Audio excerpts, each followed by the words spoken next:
Hey guys, was getting ready to do a truck video here, and I thought it'd be a good opportunity to go over this X15. It's been right at 2 years since I first showed this to you, since it first came out. The question I get every day is, how's it doing? I've heard this, I've heard that, and I recently was fortunate enough. Cummins invited me out to a meeting of sorts, and we all kind of sat down and talked about what they've seen, what a lot of us have seen as salesmen or dealer principals, stuff like that, and just kind of wanted to give you an update, because we know in the early days of the emissions motors, Cummins will tell you themselves, and 08 through 12 was not fun, and left a bad taste in a lot of people's mouth, including me. And obviously the Caterpillars, they weren't long for life in that department either.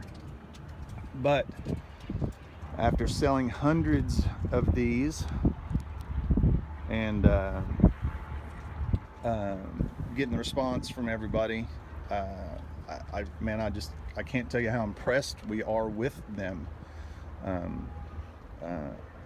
Me personally, I've sold a couple hundred of these, and the majority of them have been the Performance series. I haven't heard good or bad with the efficiency. The handful of efficiency series that I've sold, they've all been very happy.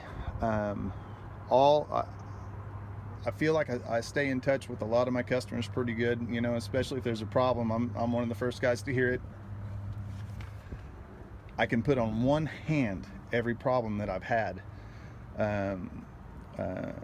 Those of you that follow Life is Good, Mr. Tim Gorley, that one little sensor issue he had was about as major of an issue as I've seen. I had one major component issue with one customer. It was an EGR cooler, but we got it changed. It wasn't emissions related. We think it was damaged at the time of installation, and that ultimately caused its failure, but just really no issues. And for you guys that have been around a long time, here's the one mind-blowing statistic. The N14 Cummins, which was arguably their most reliable package over the years, statistically, the X15 has a lesser failure rate. They're having less issues with this X15 than they ever did with the N14, which again is fantastic news. A lot of you guys have heard little issues with the PACCAR brand filter. I don't know if it's winter blend fuels.